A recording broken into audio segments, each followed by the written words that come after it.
kasus Nadiem ini salah satu putusan hakim yang berat kalau misalkan dari segi koruptor ya. Kayaknya koruptor sebelum-sebelum ini tuh hanya mungkin 2-3 tahun. Yang dilakukan Nadiem ini daya rusaknya cukup tinggi. Nah, justru ada kelompok yang merasa mungkin terganggu gitu, karena ada transparansi yang mungkin mudah diakses oleh publik gitu. Kalau misalkan dibilang ngacak-ngacakin sistem pendidikan, Nadiem tuh ngacak-ngacakin sistem pendidikan katanya gitu.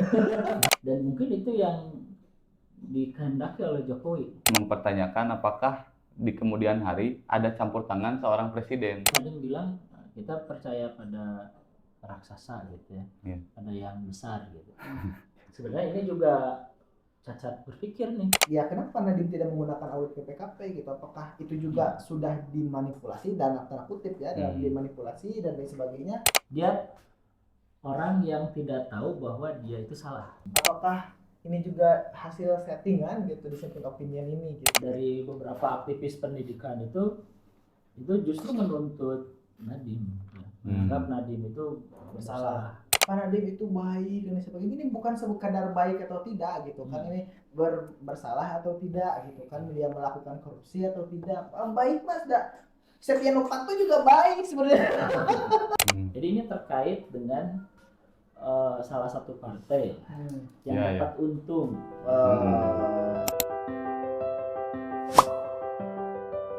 Assalamualaikum warahmatullahi wabarakatuh. Kembali lagi di Bincang Politik bersama Akal Politik. Dengan saya Arya Sulaiman Hidayat, ditemani dengan Naufal Trian Putra dan Bapak Randi Musariman. Per hari ini bangsa Indonesia, negara Indonesia sedang mengalami banyak ketidakpastian, baik itu secara ekonomi, sosial, budaya, bahkan politik gitu ya. Sampai dengan keterlibatan atau hubungan di internasional. 2 hari ke belakang kita sedang diramaikan oleh satu pemberitaan yang sebetulnya sudah ditunggu-tunggu dari sejak kasusnya bergulir gitu ya, yaitu sama netizen gitu kan, masyarakat secara umum, apalagi oleh investor gitu kan. Ini terkait santai dulu guys. Ini soal kasus Nadiem Makarim.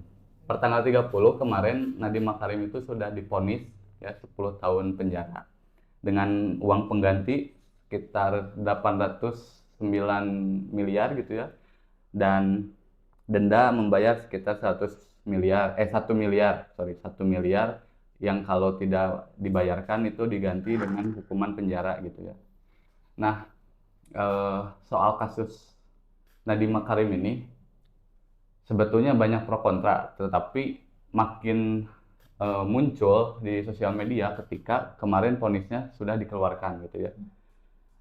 Beberapa media Pak, seperti misalkan Tempo ataupun Republik gitu ya, dan bahkan Kompas, itu pemberitaannya memang ada yang normatif ya, normatif dalam artian memberitakan terkait bagaimana jalannya persidangan gitu. Tetapi ada beberapa pemberitaan yang secara narasi ini mengungkapkan emosional seorang Nadiem Makarim gitu. Misalkan dengan beberapa beritanya ada pengungkapan seperti saya sempat masuk rumah sakit sebelum persidangan gitu kan. Terus juga ada saya tidak menyesal mengabdi kepada negara gitu. Itu dari Tempo tuh. Terus kalau misalkan kita coba lihat dari Kompas gitu, narasinya ada kayak optimisme dari seorang Nadiem, saya harus bebas gitu, karena itu berdasarkan pada dissenting opinion dari salah satu majelis hakim gitu ya. Terus juga ada terkait emosional Nadiem yang menangis gitu ya, dan itu Nadiem juga diungkapkan dalam berita-berita itu, apakah keadilan di negeri ini masih ada gitu kan. Nah, bukan pencitraan itu. Kayaknya bukan.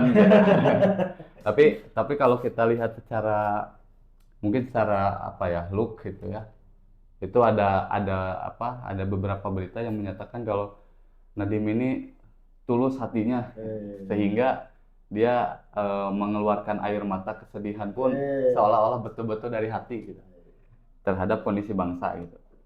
Nah, di sisi lain Pak Novel, media asing juga ini memberitakan gitu terkait vonis dari seorang Nadiem Makarim, yang sebetulnya secara normatif masih sama, tetapi mereka memberikan analisa yang lebih jauh. Salah satu analisa yang lebih jauhnya itu diungkapkan di media Reuters gitu ya, Reuters yang mengungkapkan bahwa kasus Nadiem Makarim ini atau vonis Nadiem Makarim ini berpotensi untuk melemahkan investor gitu terhadap Melemahkan investor. ya melemahkan investor karena dalam sudut pandang Reuters ini ketidakpastian hukum yang menjadikan investor itu enggan gitu untuk investasi di Indonesia. Terus juga ada dari BBC gitu kan, ada dari Bloomberg yang titik tumpu dari narasinya itu memang soal investor gitu. Ketidakpastian ini akan berdampak pada investasi di Indonesia gitu. Nah, terus juga persoalan yang lain dari media asing itu, dari Bloomberg itu menyatakan kalau misalkan penegakan hukum di Indonesia itu seolah-olah tidak mampu membedakan yang mana yang korupsi gitu kan, mana juga yang keputusan bisnis yang disengketakan gitu.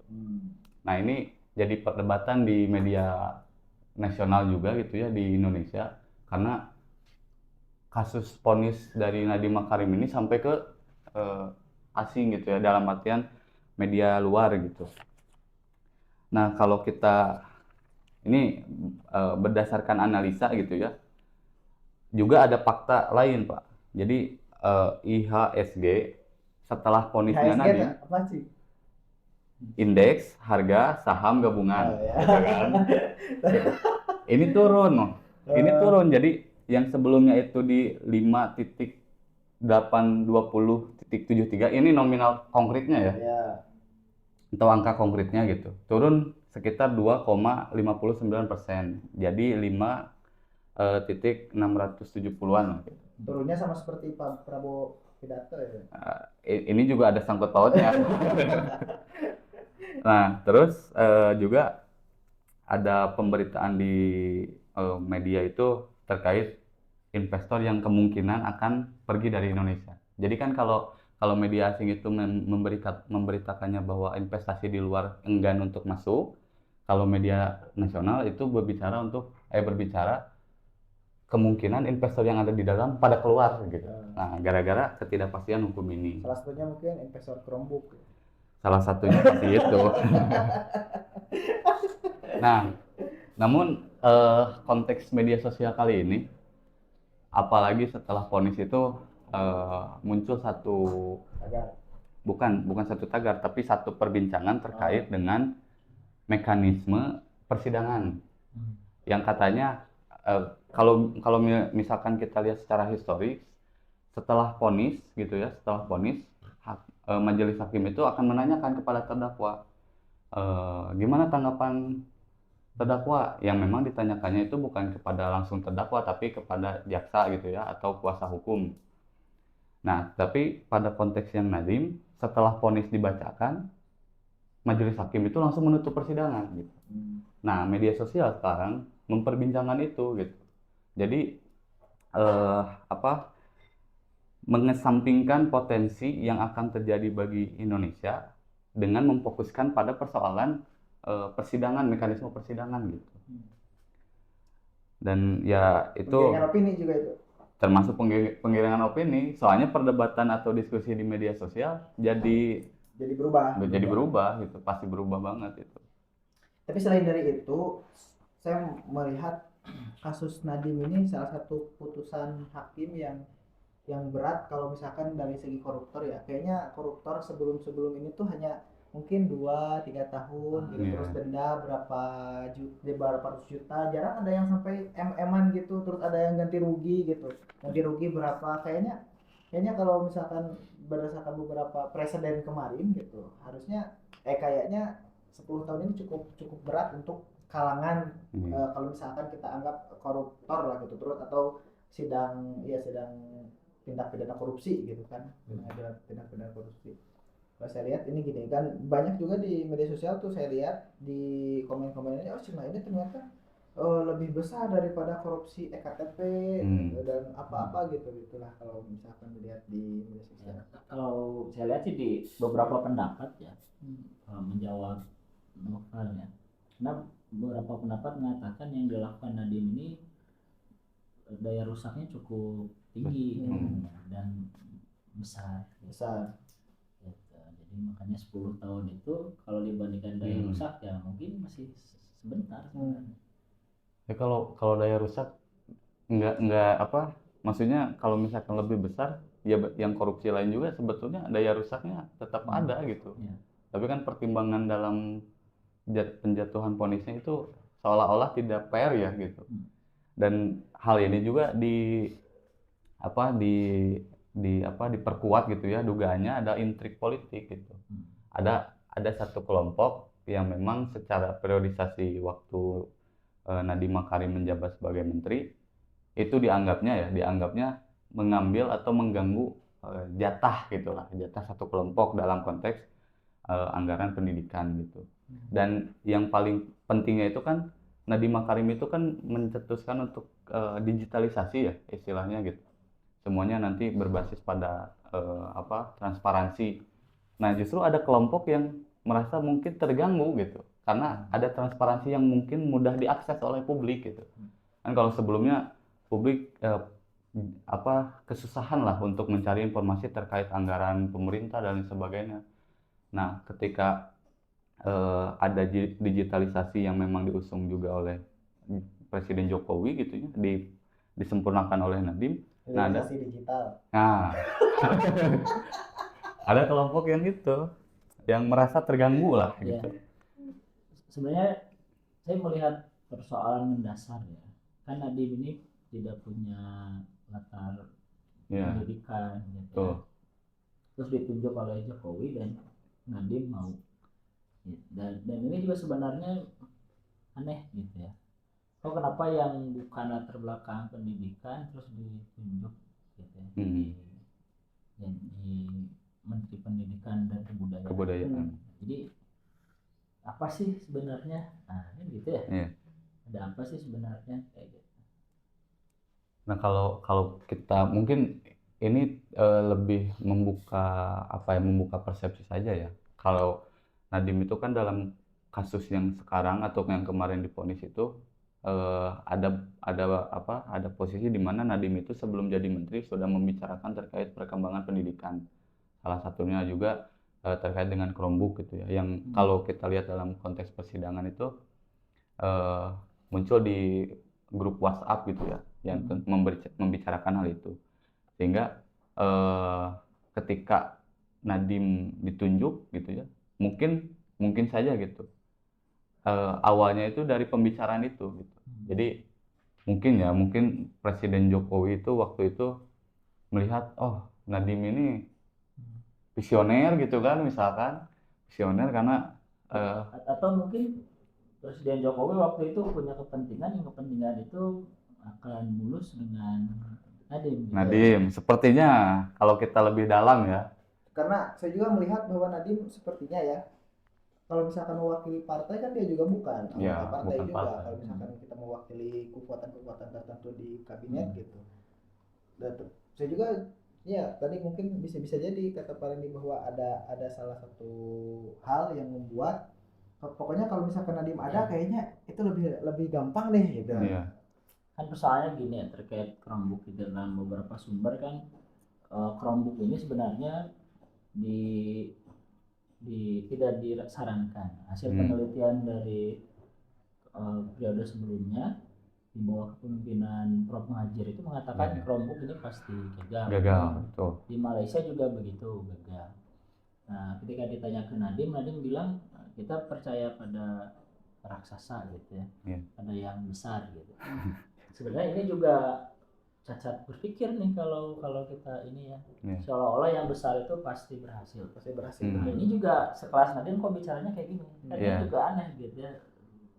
Logika berpikirnya kok jadi tumpul kayak gitu. Ya kalau nggak bodoh gitu ya. Tapi itu juga dikritik oleh Mahfud MD Pak. Kalau misalkan ya Mahfud MD kan secara kedekatan terbangun ya dengan dengan Pak Nadiem. Tapi beliau mengkritik kalau misalkan Pak Nadiem itu dalam segi kepemimpinan, apalagi soal barangkali latar belakang gitu ya, latar belakangnya kan tidak masuk kampus katanya seperti itu. Dan itu juga jadi kritik dari Mahfud MD terhadap Nadiem gitu.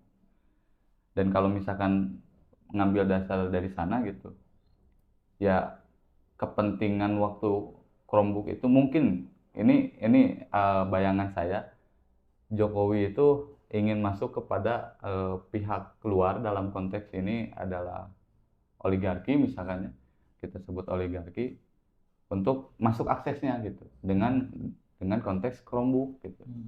Jadi melalui Nadiem yang yang berpikir untuk pengembangan pendidikan dalam digitalisasi, tapi Jokowi sebagai presiden punya kepentingan untuk masuk kepada oligarki gitu. Jadi masuknya ke sana sehingga ada pengadaan barang dan sebagainya gitu.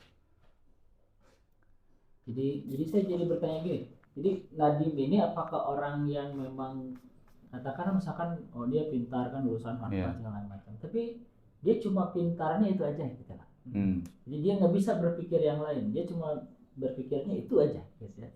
Dan mungkin itu yang dikehendaki oleh Jokowi gitu ya. Sehingga dia tidak akan merasa bersalah dengan yang lainnya yang karena itu nggak ada dalam pikirannya gitu loh. Gitu. Jadi ketika nangis dia tulus ya karena memang cuma itu yang ada dalam pikirannya. Kayaknya hari ini cuma nangis deh, nangis. Karena gini ya, misalkan ya kasus-kasus yang lain ya, misalkan di dosen diadaksi misalkan gitu ya, nah kan itu menuntut juga karena 5 tahun tunjangan kinerja dosen itu nggak dibayar. Padahal di departemen yang lainnya, misalkan di departemen agama itu dibayar gitu ya. Nah, dan itu nggak pernah misalkan ditangisi oleh Nadiem gitu ya. Kenapa dosen tidak dibayar? Nah itu tuh apa memang Nadiem itu apa istilahnya ya? Dia cuma gitu aja gitu yang dipikirkan. Jadi nggak ada lagi yang dipikirkan oleh Nadiem sehingga dia nggak tahu gitu kesalahannya gitu. Dia orang yang tidak tahu bahwa dia itu salah. Nah, gitu. Atau mungkin kalau dari belajar 5 menit politik waktu Pak Randi, dia tidak mau untuk berpikir itu, atau dia itu tidak memiliki orang sekitar yang mengingatkan gitu. Kayaknya masuk juga ke sana gitu. Terus juga Pak, kalau kita coba melihat dulu ke depan ya, melihat mungkin kita coba prediksi 1 atau 2 langkah ke depan gitu. Ada juga dari pakar yang mengatakan kalau misalkan kasus ini gitu ya, kan ini nanti Nadiem Makarim itu sudah menyatakan akan banding ya. Jadi akan banding. Nah, di banding nanti ada potensi penambahan pasal yang menjerat Nadiem Makarim, yaitu terkait tindak pidana pencucian uang gitu kan. Nah, money laundry itu. Nah, ini kemungkinan akan terjadi gitu dari beberapa pakar ataupun dari analisa kita. Oh itu nggak bakalan di sidang yang lain lagi? Kita bikin sidang baru lagi gitu, bikin perkara baru lagi. Kalau dari pakar ataupun analisa saya enggak. Jadi nantinya masuk menambahkan pasal gitu. Jadi menambahkan pasal yang terkait dengan TPPU-nya. Karena kalau misalkan terkait korupsi, kalaupun kita lihat fakta-fakta persidangan gitu ya, sebetulnya dengan adanya juga dissenting opinion dari salah satu majelis hukum, ini memperlihatkan atau memberikan kode kepada publik bahwa ada sesuatu yang belum kuat gitu dalam konteks pidana korupsi gitu. Makanya kemungkinan masuk di TPPU gitu. Bisa aja nggak sih itu dissenting opinion itu udah disetting gitu. Makanya dissenting opinion gitu. Soalnya kalau saya lihat gitu secara 10 tahun dan bebas itu kayaknya jomplang banget gitu. Kalau misalkan dissenting opinion, oke, misalkan bersalah tapi misalkan nggak 10 tahun gitu. Misalkan ada beberapa. Kayaknya kalau misalkan dari 10 tahun dan membayar ganti rugi 800M dan terus denda 1 miliar gitu. terus misalkan bebas dan tidak bersalah, itu kayaknya jomplang banget gitu. gitu Ya, kalau secara ini kan, terus juga satu orang deh yang Iya. yang berpikir seperti itu. Kalau menurut saya, apakah kemungkinan misalkan kita karena tidak ingin apa namanya biar nanti ada kelanjutan dan lain sebagainya, itu mungkin apakah ini juga hasil settingan gitu, dissenting opinion ini gitu kan, bisa bisa jadi seperti itu kalau bicara secara politik mungkin. Jadi kalau dari netizen kan itu celah untuk terus membela Nadiem. Ya tuh kan makanya ada satu orang tuh apa namanya langsung digaung-gaungkan kan, itu siapa namanya hakimnya itu? Pak Andi. Pak Andi. Nah, selain Pak Andi nanti akan dilaporkan ke KY hakim yang empat itu misalnya. Nah, tapi ada juga dugaan kalau misalkan majelis hakim yang itu tuh memanfaatkan panggung Nadiem Makarim. Jadi namanya melesat gitu kan. Makanya dissenting opinion, siapa nih? Kan pertanyaan publik pasti seperti itu. Nah, nama yang akan keluar adalah nama beliau. Calon kandidat kuat majelis. Ada mungkin indikasi ke sana gitu ya. Kita kan menduga saja. Kita menduga saja. Tiba-tiba nanti dia diangkat jadi Mahkamah Agung. Ini kan menduga satu atau dua langkah ke depan gitu ya. Ini satu. Nah, yang kedua, karena periodisasi Prabowo gitu, atau misalkan dalam konteks pidana atau persidangan, kita boleh mempertanyakan apakah di kemudian hari ada campur tangan seorang presiden dalam kasus pidana ini gitu. Nah, ini pertanyaan yang sebetulnya di sisi lain juga publik gitu ya, di media sosial juga mempertanyakan ini. Kayaknya apakah Prabowo akan ikut turun gitu ya dalam konteks untuk menyelamatkan seorang Nadiem Makarim, karena analisanya gini, kalau sekarang media asing sedang mempertimbangkan ekonomi Indonesia dalam konteks investor, nah presiden ini kan secara pragmatis akan memikirkan, oh kalau misalkan itu kemungkinan terjadi, berarti saya akan selamatkan saja Nadiem Makarim gitu dengan kewenangannya gitu. Nah, ini ada analisa ke sana gitu. Tapi kalau menurut Nopal atau Parandi mungkin nggak? Kalau tebak-tebakan sih enggak kayaknya. Oh enggak, oke. Soalnya di podcast juga Pak Mahfud MD ya bilang kalau misalkan nggak usah sih presiden ikut campur tangan gitu, ikut turun tangan dalam konteks Nadiem ini, karena memberikan apa berarti namanya itu amnesti apa ya? Amnesti karena nanti ada beberapa sih amnesti, sama satu lagi tuh rehabilitasi. Ada yang selama persidangan berjalan, ada yang setelahnya kan gitu. Tapi Pak Mahfud MD itu kalaupun memang hati nurani seorang presiden ingin terlibat gitu atau ingin turun tangan, mending setelah semuanya persidangan ini beres katanya. Kalau menurut saya enggak ya, karena gini, posisi presiden juga ada dilema ya. Kalau sama Tom Lembong saya kira enggak terlalu banyak kepentingan ya.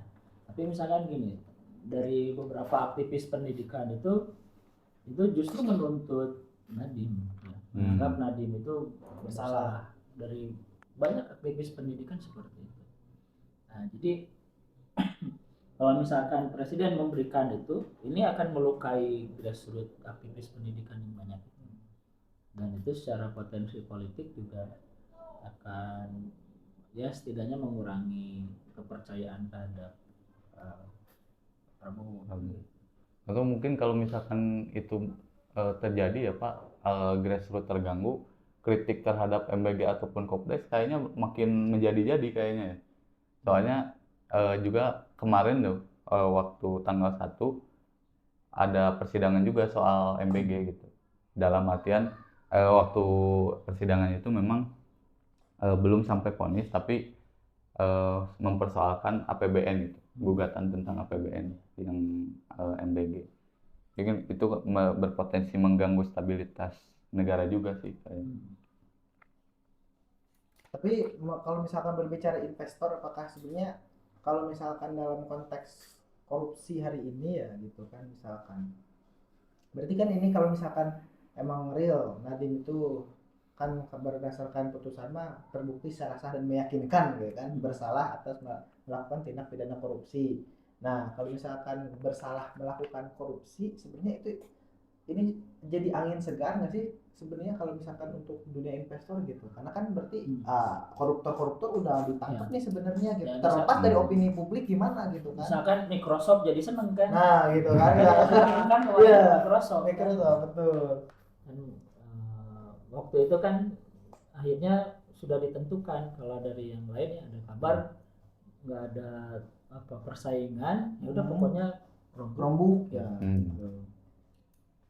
Ya itu mungkin saja terjadi sih sebetulnya. Jadi sebenarnya investor yang keluar itu yang mana? Iya. Ya. Makanya saya tadi investor Chromebook salah satunya. Maka mungkin nanti investor apa namanya investor-investor dari lawannya Chromebook gitu kan itu mungkin akan masuk gitu, bisa jadi gitu kan, bisa jadi karena itu juga angin segar punya Chromebook mah tuh kan Chromebook atau sih juga nggak kepake kan, makanya pakai saya. Jadi masuk ya sebagai kesempatan gitu kan para korporasi untuk mempromosikan produk-produknya ya gitu. Karena bagaimanapun ya Indonesia kan pasar yang luas. Iya. Nggak mungkin ditinggalkan begitu saja. Ya memang media asing juga bilang kalau Indonesia itu potensi pasar yang kuat dalam investasi gitu. Yang kalau secara Asia Tenggara justru Indonesia nomor 1 gitu potensi terbesarnya daripada negara-negara yang lain gitu. Justru ya tadi kalau misalkan ada campur tangan presiden sebenarnya dalam kasus ini berarti kan itu menunjukkan ketidakpastian hukum dan apa namanya campur tangan politik langsung di baliknya gitu. Misalkan kalau misalkan campur tangan presiden nanti pun kalau misalkan dari sekarang masih di tingkat pengadilan negeri gitu atau pengadilan tinggi tipikor kan gitu. Nah, jadi tuh kan presiden ikut campur lagi apalagi kalau misalkan nanti saya masuk gimana nanti tiba-tiba presiden ikut campur kan bisa juga investor berpikiran seperti itu juga gitu kan ya mungkin tuh kan ternyata orang-orang yang melakukan korupsi ternyata ditindak juga tuh di Indonesia. Oke lah kayaknya Indonesia oke juga gitu kan bisa jadi seperti itu kalau misalkan dari bicara seperti itu ya terlepas dari opini publik ya bahwa Nadiem itu baik dan sebagainya ini bukan sekadar baik atau tidak gitu kan ini bersalah atau tidak gitu kan dia melakukan korupsi atau tidak baik mas Setia Novanto juga baik sebenarnya.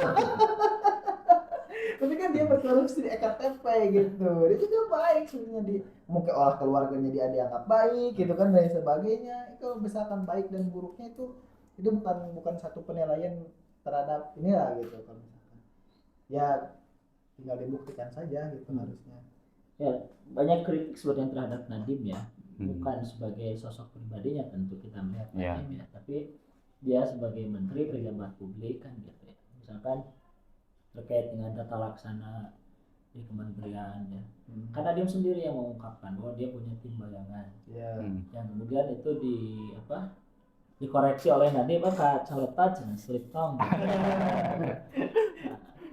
dan kemudian banyak pihak yang mengatakan nggak itu benar katanya gitu. Terus beberapa teman saya juga informan saya mengatakan iya itu ada betul-betul jadi gitu ya. Dan itu dibiayain oleh siapa dari mana bagaimana gitu bayangan ini gitu. Dan terus juga misalkan ya contoh lainnya misalkan terkait dengan Merdeka Belajar Merdeka Belajar ini secara landasan filosofis ya dalam beberapa pertemuan merdeka itu apa sih itu juga nggak jelas sebenarnya landasan filosofisnya seperti apa tujuannya bagaimana intinya bagaimana setelah saya telusuri lebih dalam nggak ada penjelasan tentang hal itu. Nah ternyata dari beberapa informasi Merdeka Belajar itu sudah jadi merek dagang dari satu yayasan tertentu dan kemudian ada itulah ada keuntungan dari penggunaan merek dagang Merdeka Belajar itu bagi pihak-pihak tertentu. Jadi royalti kayak gitu. Jadi beberapa pertanyaan yang dulu dari awal saya tanyakan terkait Merdeka Belajar dengan munculnya kasus ini jadi paham saya sebagai publik juga mungkin ini nih gitu. Kenapa kata Merdeka Belajar digunakan sesuatu yang sangat mendalam tapi penjelasannya tidak mendalam pelaksanaannya juga cuma begitu aja gitu ya. Oh ternyata ini karena terkait dengan apa itu sudah jadi merek hak cipta. Makanya ada juga yang menyatakan kalau misalkan konteks Nadiem Makarim ini kasus apa namanya kerah putih gitu ya. Jadi emang udah pintar gitu ya dalam konteks berbelit gitu ya atau menyusun strateginya gitu. Cacaling cetana kalau kata bahasa. Dia sudah paham gitu birokrasi bagaimana nanti dia bisa misalkan kan oke lah, cara berpikir koruptor kan nggak gitu-gitu mulu gitu kan, cara berpikir orang untuk mendapatkan keuntungan tidak itu mulu. Misalkan kayaknya ini ada celah nih, kayaknya misal gitu, kalau misalkan seorang menemukan celah, kayaknya celahnya di sini, kita ambil jalur ini aja gitu kan, walaupun tidak secara langsung ada keuntungan yang mengalir, tidak ditemukan niat jahat, mens rea gitu dan lain sebagainya gitu, tapi yang melihat bahwa kasus ini sebenarnya gimana ya gitu kan, pasti nggak mungkin lah gitu kalau misalkan tiba-tiba juga gitu. Nah itu terus juga yang misalkan terkait dengan audit BPKP itu kan banyak ini pertanyaan, apalagi kemarin ya Hotman Paris tuh sekarang tuh lagi cari panggung tuh sekarang. Jadi kenapa kemarin tidak ikuti saran saya untuk mempertahankan ini cina audit BPKP tahun berapa sama tahun berapa, terus tiba-tiba ada perubahan di tahun berapa katanya gitu.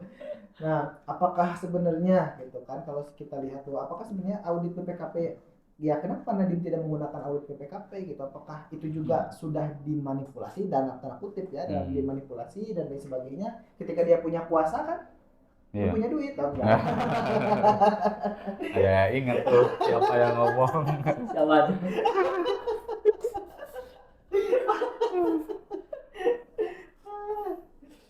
Ya jadi untuk konteks yang Nadiem ini apalagi setelah divonis gitu ya, publik itu jadi terbagi betul-betul menjadi dua gitu. Ada yang pro terhadap Nadiem, itu pun berdasarkan pada emosional yang diungkapkan oleh media gitu. Nah jadi pertanyaan juga, kenapa media mengungkapkan emosional? Kenapa ya? Nah, kenapa coba? Iya. Sepertinya kalau saya menganggap ya. Atau sebetulnya apakah memang faktanya tidak bisa mendukung gitu ya? Itu kan gitu. Kan jadi pertanyaan juga sebenarnya ya kita di publik, kenapa kalau media mengungkapnya yang emosional gitu. Emang nggak ada lagi yang bisa diangkat fakta-faktanya gini persidangan begini gitu, sehingga seharusnya begini gitu. Nggak kayak Nadiem menangis ketika persidangan, Nadiem masuk rumah sakit karena persidangan. Itu sih kan terus saya apa sih gitu kayaknya gitu kalau saya berpikir gitu. Jadi saya sebenarnya publik harusnya tahu gitu kan fakta-faktanya bagaimana kan. Yang disampaikan Nadiem dan tim kuasa hukumnya itu fakta persidangan menunjukkan bahwa ini ya harusnya dipublikasi media juga, dianalisis juga gitu. Atau misalkan ada nggak yang bilang di media itu kenapa Nadiem tidak menjawab ketika ditanya dari mana sumber penghasilannya gitu. Oh enggak, kalau berdasarkan analisa saya justru yang memposisikan untuk memberitakan real persidangan gitu ya, justru tidak ada gitu. Dan kalau ada pun itu bukan media mainstream, tapi media-media yang kalau media-media Instagram lah ya gitu, yang ngasih analisa ini loh yang terjadi dalam persidangan, dan bahkan dalam komentarnya juga digiringkan untuk coba kalian lihat persidangannya, video persidangannya aja langsung gitu, supaya sebelum perdebatan di komentar lihat dulu aja lah persidangannya gitu. Nah kalau untuk media mainstream justru tidak ada gitu soal Nadiem Makarim gitu kan. Ya gitulah, saya berbicara dengan beberapa guru, beberapa ASN gitu di khususnya di jajaran kementerian gitu. Ya sebenarnya kalau misalkan dibilang ngacak-ngacakin sistem pendidikan, itu ngacak-ngacakin sistem pendidikan katanya gitu. Ya konsep merdeka belajar tadi kan gak jelas konsepnya gimana gitu sebenarnya merdeka belajar itu merdeka itu apa gitu merdeka belajar itu gimana Ya, gitu. misalkan di ilmu politik ya, Hmm. terus ada yang magang di Meta ya, dan itu belajarnya teknologi, tapi itu harus dikonversi ke ilmu politik dan Nah, wajib. itu kan. Coba bayangkan gimana pertanggungjawabannya, dan itu disahkan oleh aturan kementerian. Bayangkan Anda belajar IT nanti dikonversi ke postmodern. Iya.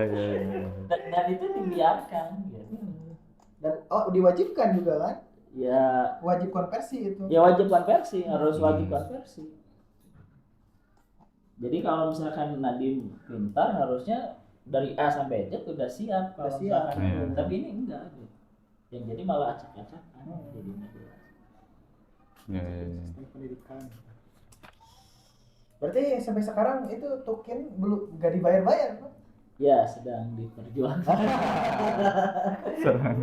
Nah, tapi kita nggak tahu juga ya. Saya juga nggak begitu terlibat ya. Cuma dari beberapa rekan yang ikut aktif dalam proses itu. Kesimpulan mereka begitu. Dan memang sih teman-teman saya yang di Departemen Agama dapat tukin, dapat rapelan segala macam. Itu cukup? Gitu aja. Ya. Bincang politik kali ini gitu aja dulu. Nanti kita lihat perkembangan. Oh, satu lagi sebenarnya yang apa? belum ya. Apa tuh, Pak? Nanti aja lah. Oh iya.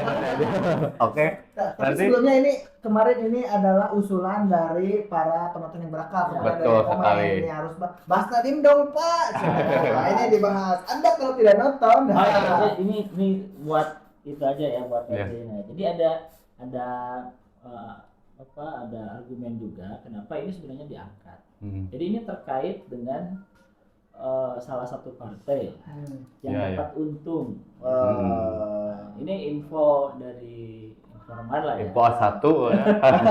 Tapi ini nggak tahu di fakta persidangan apakah muncul atau Oh, tidak. iya. Tahu ya. Nah, tapi infonya ada satu partai yang terkait dengan kelompok ini dapat keuntungan. Iya. Dan itu penting nih untuk mengendalikan partai ini. Betul. Nah, buat kalian nih penonton, coba komen di komentar ya analisanya. Kira-kira siapa atau partai mana yang dimaksud oleh Pak Randi? Gitu kan? Oke. Kalau misalkan tidak mau sebut, warnanya aja. Oke, gitu aja dulu untuk bincang politik kali ini. Nanti kalau misalkan teman-teman ada rekomendasi kita membincangkan tentang apa, nanti tulis di kolom komentar saja. Nanti kita akan coba kaji dan akan kita buatkan videonya khusus untuk membahas hal tersebut gitu. Serius? Gitu saja. Kembali lagi di bincang politik bersama Akal Politik. Wassalamualaikum warahmatullahi wabarakatuh. Akhirnya dia bisa closing.